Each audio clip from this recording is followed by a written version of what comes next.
कर्जमाफीची घोषणा केली होती, त्यामुळे आता वसुलीला तुम्ही आमची भाषणं ऐकली नाही ऐकली सर दादा, वसुलीवरती परिणाम व्हायला लागला. बँकेचे अध्यक्ष कधीपर्यंत ठरला हे जाहीर नव्हतं. आता ज्यावेळी कर्नाटक शासनाला नावं ठेवली जात होती त्यावेळी कर्नाटक सरकारने पहिल्याच मंत्रिमंडळाच्या बैठकीत ह्या सगळ्या कर्जमाफी असून निर्णय घेतले. आपण जरा चालता का कर्नाटकला माझ्याबरोबर? आज काय त्या परिस्थिती त्या सरकारची झालेली आहे, आज पगाराची काय अवस्था आहे. मधल्या काळामध्ये केरळला कोर्टामध्ये जाऊन आम्हाला कर्ज अधिकचं काढायला परवानगी द्या असं सांगावं लागतं. काढणार नाही बघा. त्याच्यामुळं हे जे काही आहे, आज आपण काय लागलं बाबा, महाराष्ट्रातली माहिती घेतात. आपल्याला कर्नाटक काही लांब नाही आहे. पलीकडे तुमचे तिथं काही पत्रकार मित्र असले तर त्यांनी काही योजना जाहीर केल्या आणि त्या योजना आता त्याची अंमलबजावणी करत आज काय परिस्थिती आर्थिक तयार झालेली आहे हे आपण जरा माहिती घ्या. ऐका आता माझं ऐका. तुम्ही प्रश्न विचारला.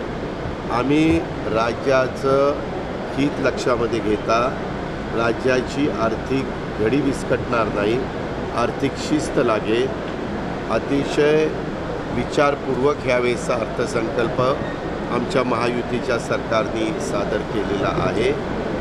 तो सर्वसमावेशक कसा करता येईल अशाही प्रकारचा प्रयत्न आम्ही केला. आम्ही कृषीला, महिलांना, मागासवर्गीय, आदिवासी या सगळ्या घटकाला न्याय देण्याचा प्रयत्न त्या ठिकाणी केलेला आहे. मागच्या काळामध्ये काही गोष्टी अर्थसंकल्पाच्या आधी झालेल्या निवडणुकीमध्ये सांगण्यात आलेल्या होत्या. त्याच्यातून लाडकी बहीण ही योजना आम्ही चालू ठेवलेली आहे, वीज माफीची योजना आम्ही चालू ठेवलेली आहे. बाकीच्या संदर्भामध्ये आम्ही आमची एकंदरीत आर्थिक परिस्थिती बघत ते निर्णय घेणार आहे. आम्ही त्याच्यापासून यत्किंचितही बाजूला गेलो नाही.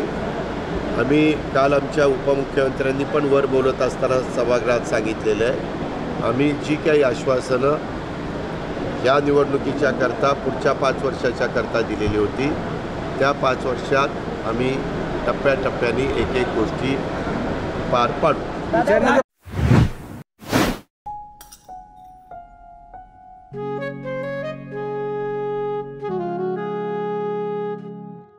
बाबा, आज येताना बासुंदी घेऊन या ना. अगं, कालच आपण आईचा वाढदिवस होता म्हणून आणली होती ना. ऐकलं, गोकुळची बासुंदी पुन्हा खावीशी वाटतेय. खरं सांगू, मलाही खावीशी वाटतेय. पुन्हा पुन्हा खावीशी वाटणारी गोकुळ बासुंदी.